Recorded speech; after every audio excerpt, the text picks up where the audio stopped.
Hey, Xiaohui, long time no see. How are you doing? So recently I just came back from my Labor Day holiday.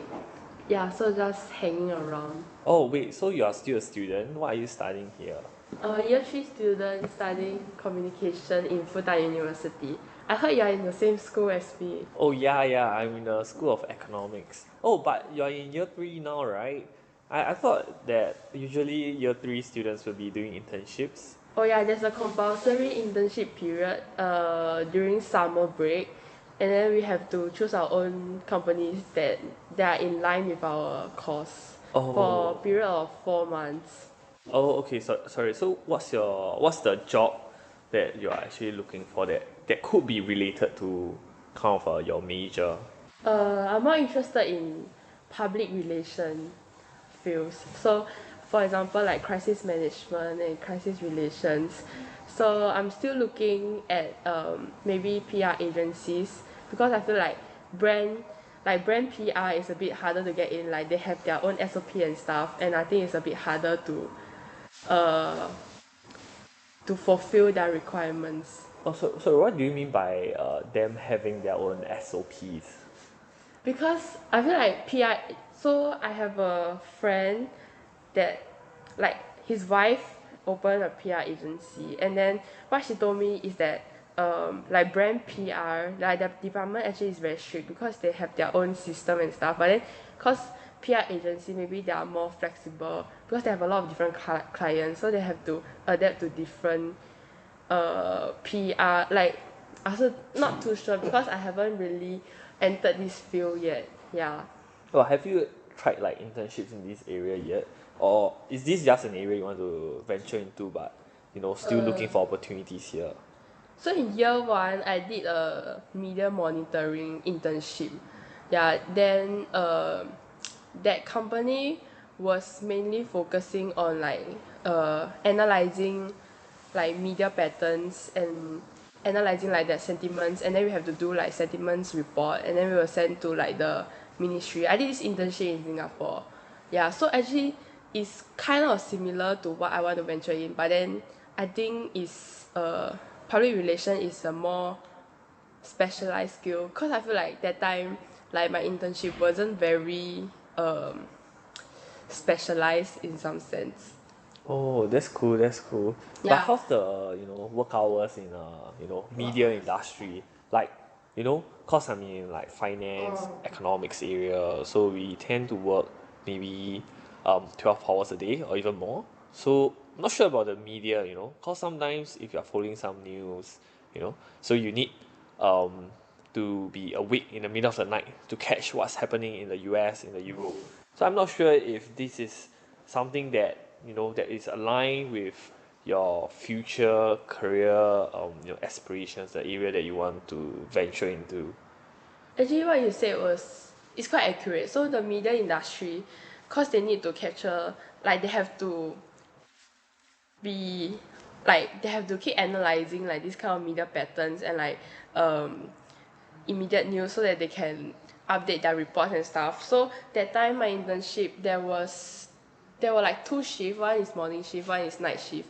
And then I was under the night shift. And then the night shift was the working hours was from 3 p.m. to the next morning 2 a.m. So the working hours is a bit weird because we have to analyze the evening news period. So Singapore there's channel 8 and channel 5 and channel U. So there are three different news that we have to analyze, and these three news usually happen in the evening. So we have to watch the whole like the entire news, and then we have to pick out news that is in line with what is required to be analysed lah. So I'm not too sure about China's media industry, but then what I heard from seniors is that they have the culture of doing OT.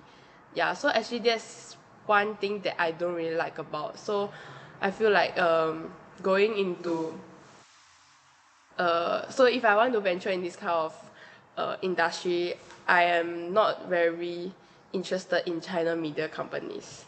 Oh, that's Yeah. interesting. But I think this OT kind of culture is not only just in media industry, right? I think it's basically most occupations actually require this.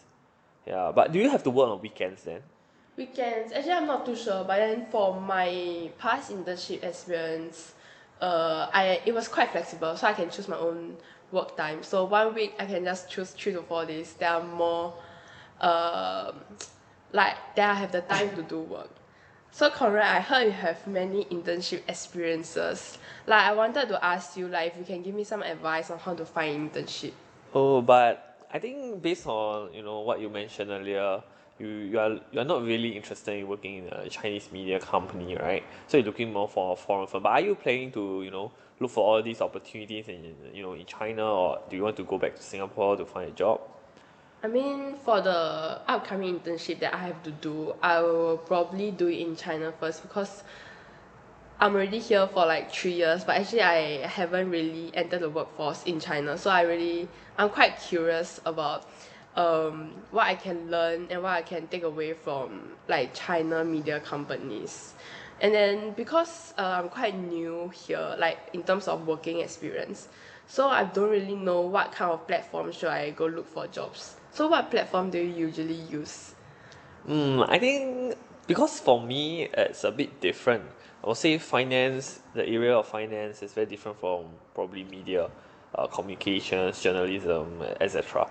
So I think the best person you can ask is probably your schoolmates, people from the same faculty, because I mean they have the experience, so they probably will be in a better position to give you advice on, you know, where can you search for these internship opportunities. But for me, right, I think I look for all these mainly on WeChat groups.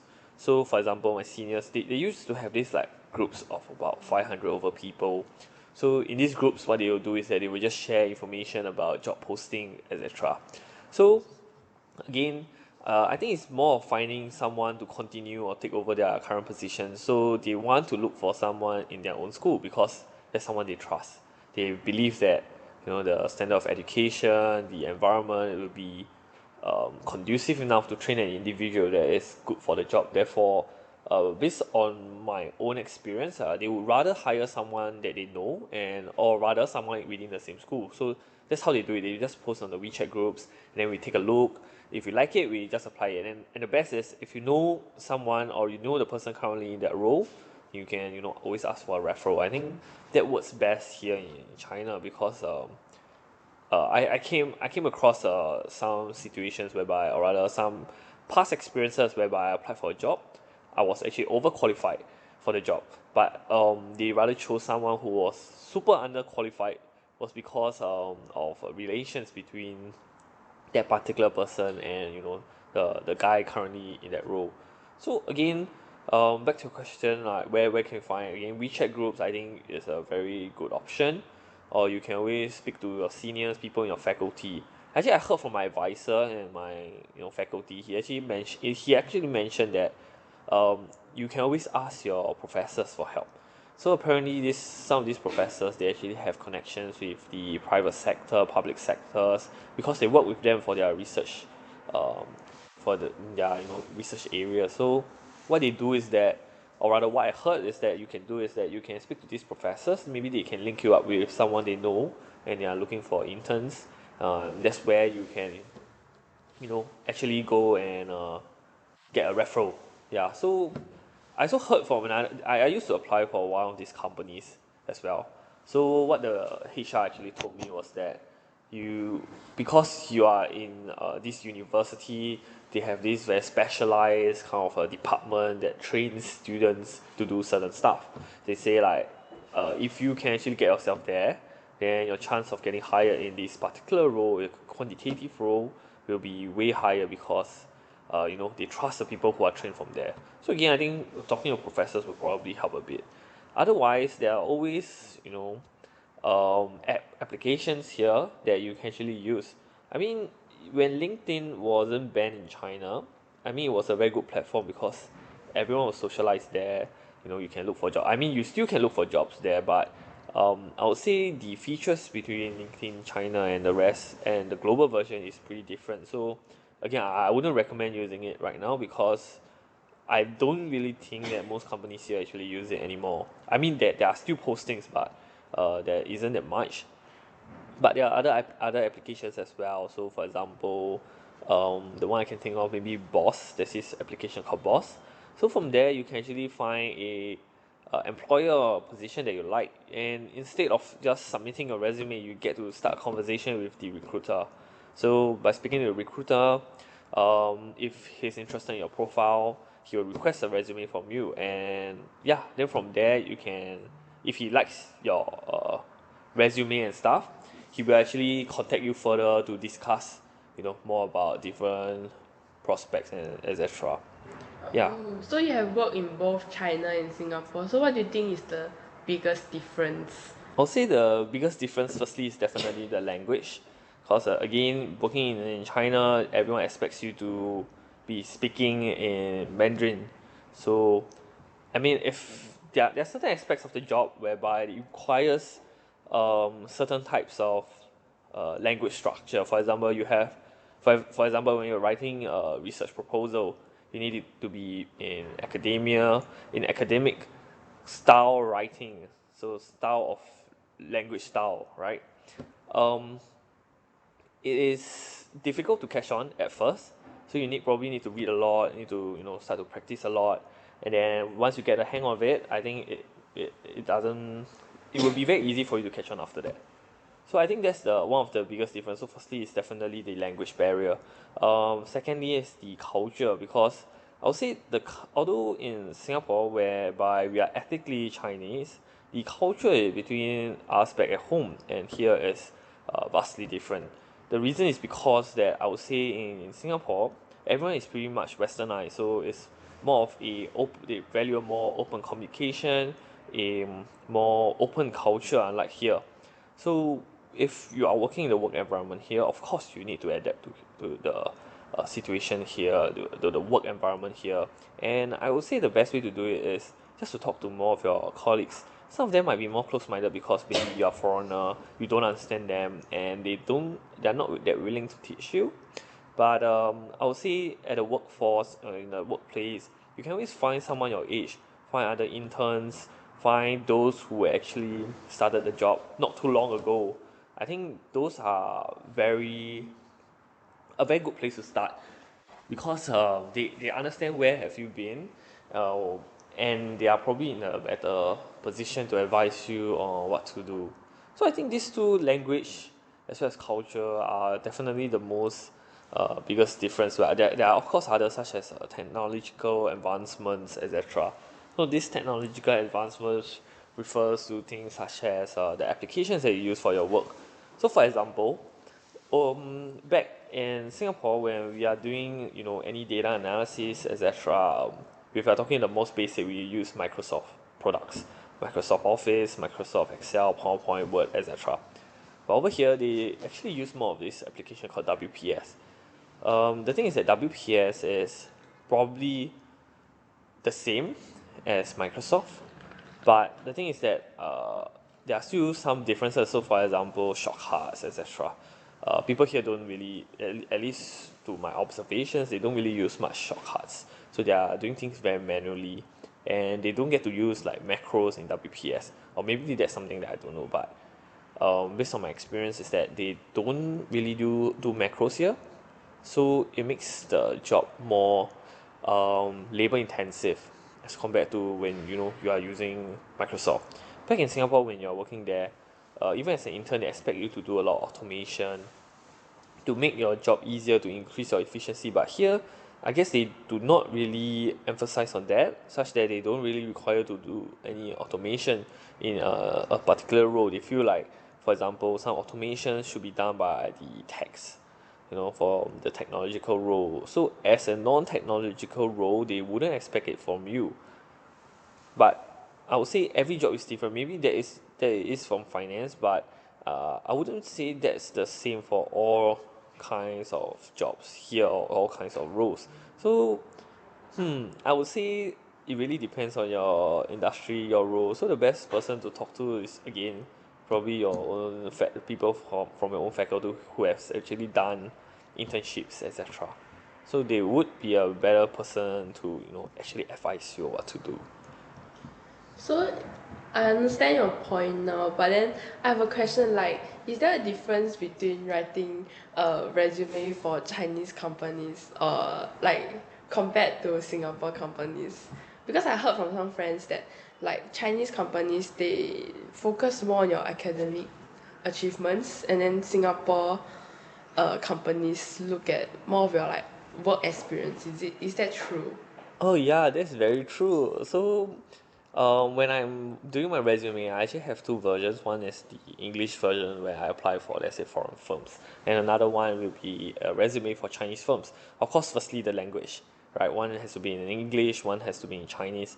Again, the Chinese resume focuses a lot on the academic aspect, which you are right. So, I came across an experience whereby I was actually enlisted for or rather listed for a job interview. And then, however, although I was overqualified for the job, I didn't get it. Not because of referral, but because they said that they prefer to have a master's student. So there were the guy who they chose was a master's student, but he did not have any experience. But just because he was a master's student, and therefore they chose him. But I mean, every job is different. If the employer prefers someone with actually work skills that he doesn't have to train, then of course someone with work experience will be a better candidate. But again, I think this goes back a long way that talks about job signaling, because job signaling, the only way for employers to actually know whether a candidate is actually good for a job, and the best way is through their academic references, or rather academic achievements. And in this case, because when China is overpopulated, at some point everyone has a bachelor's, and it's very difficult to use a bachelor's degree to actually signal to employers that hey, you are better. So what if both of you are from top universities in the world? So let's say both of you are from Harvard graduates. So there's no difference between these two candidates anymore, because both of them, let's say, have everything the same. For example, all kind of work experiences, same kind of academic achievements. It's very difficult for the employers to differentiate or to signal to them who is actually better. So it comes to a point whereby everyone has to do a master's degree now, or even a PhD. And I think that is what is happening right now in China, because most people, or anyone you go out on the street, they'll say, oh, I have a master's degree, I have a PhD. Even let's say in your class, right, you can ask any of them, what do you want to do after a bachelor's? Everyone's going to say, yeah, it's definitely a master's degree. They are not done studying. But again, if you look at the age as well, most of them are very young. I have classmates in the third year of their university, and they are barely 20. They are probably 19 going 20, because they entered university at a very young age. And that gives them the more opportunity, more time to actually pursue further education. So unlike in Singapore, whereby especially for males, when we serve the conscription, right, it leaves us less time for education. Takes away 2 years, and therefore it is 2 years lesser to do a higher, or rather postgraduate studies. Therefore, let's say you look at Singapore, most of them, we end up with an undergraduate degree. Most of us don't go for a master's degree. I think that age also plays a very huge gap. But again, given the current job market, or rather labor market in Singapore, I think that in the future a master's degree will definitely be necessary, because it becomes too competitive. And again, it comes back to the topic of job signaling, because employers will need to know how to actually differentiate good employees and bad employ or rather employees with greater potential than others.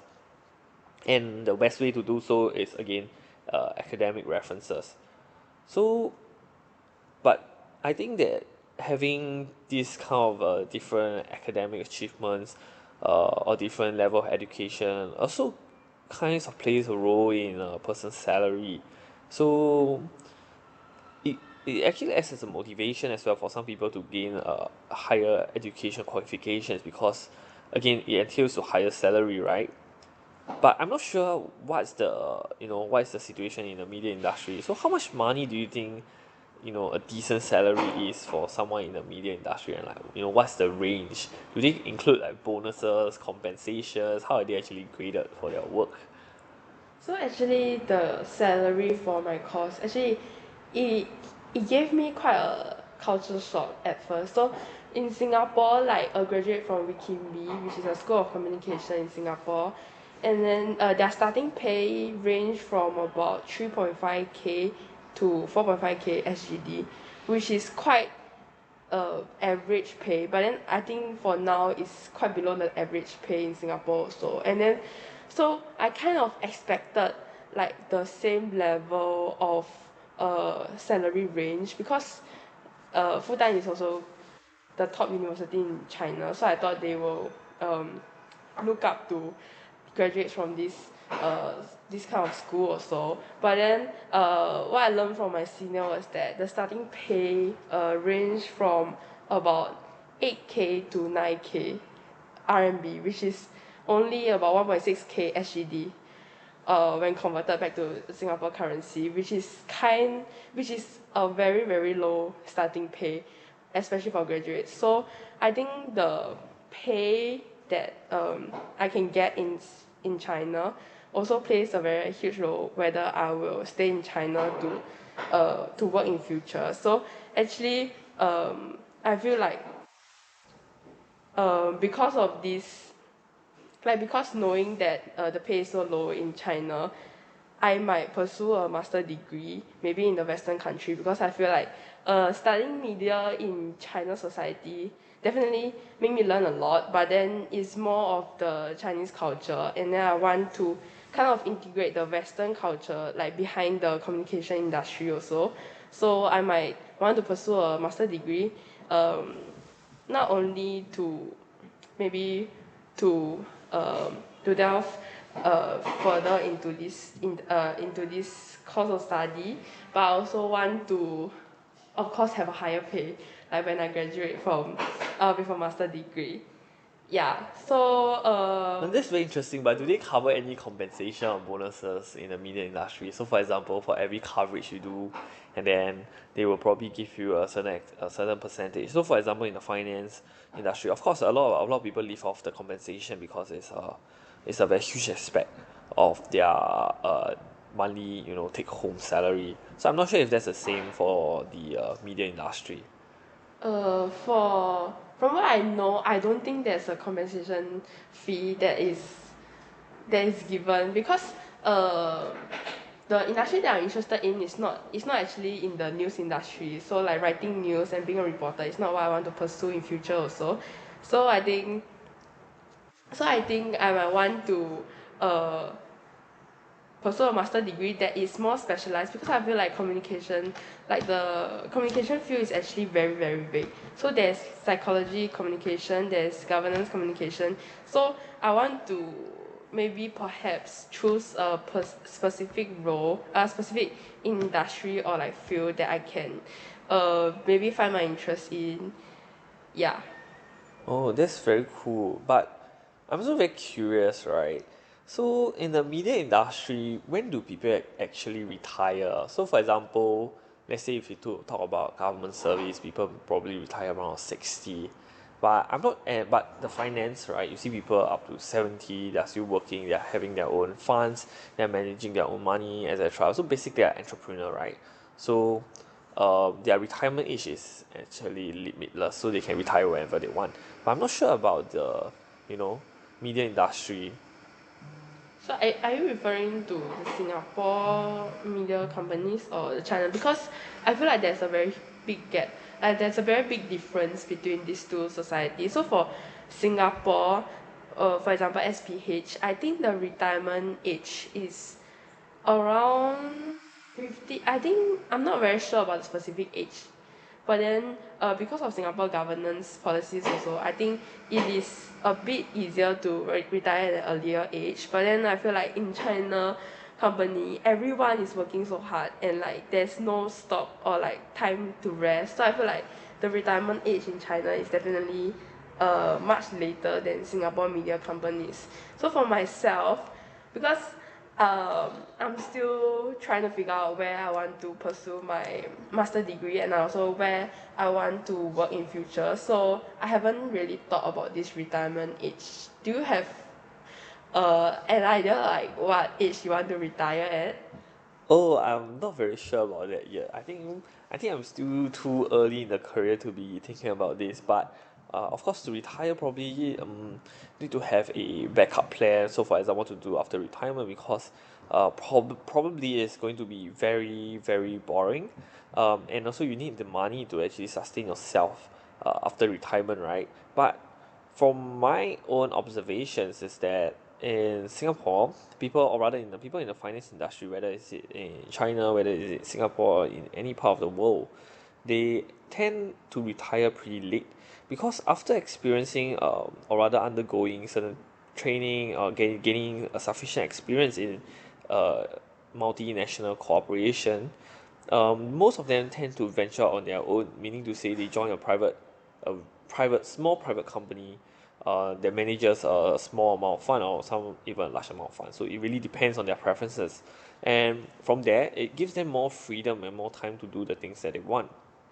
So that being said, it means that they have the freedom to actually decide what to do. They can have the freedom to make their own decisions. They are not, constrained by any red tapes, etc. So meaning to say that they can actually retire any age they want. But from my own observations, most of them actually retire maybe around 60, 70.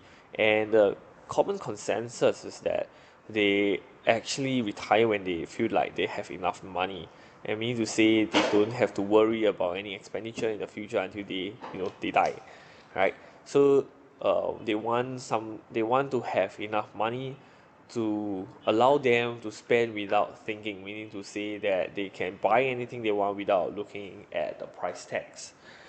Yeah, but speaking of entrepreneurship, again, I think it's very different. But do people in the media industry actually venture on their own to start their own businesses? For media industry, I feel like I haven't heard of a similar example of people working in media industry venturing out to do their own business. But then because actually I'm quite engaged with like think tank activities, and then there are a lot of businessmen in the chamber, and then what they taught me is that doing business in China is actually something that we should all pursue because of the opportunities that China provides us with, like the resources and like basically the general business climate here is very suitable to be an entrepreneur here. So when for me, I don't think I'm very suitable to do business. Yeah, because I don't think that I have a very specific field or like business that I'm very interested in. What about you, Conrad? Do you want to be an Oh, but entrepreneur? actually, I'm still quite curious. So, what do you mean by having the resources here, and what kind of personality they actually advise? Like, for example, you need to be of a certain type of personality to have certain drive before you can actually start your own business. So I feel like China, especially in Shanghai, I feel like it's a very big like global network here. So they have a lot of like they have people from all types of background here.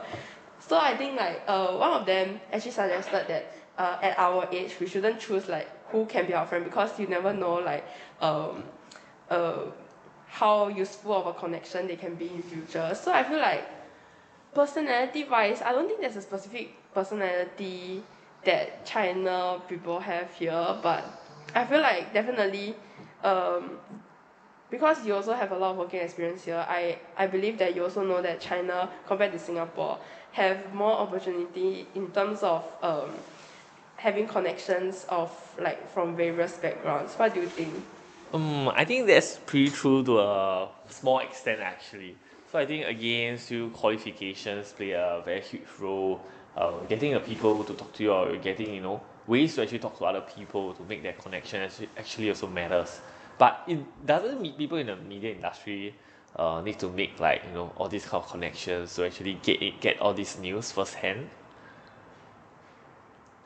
Oh, can you kind of elaborate? I don't really get your point. Oh no, as yeah, I'm trying to say like so. Do you like for media industry here? Do you think like you need to make a lot of connections to get the news firsthand?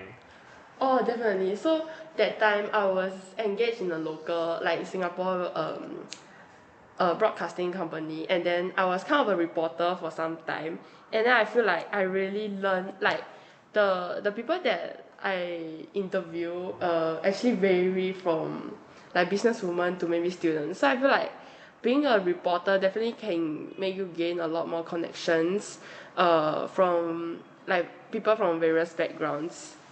Yeah, so for finance, is there like such thing? Yeah, I think it's probably about the same. I think again connections as mentioned goes a very long way in whatever you do.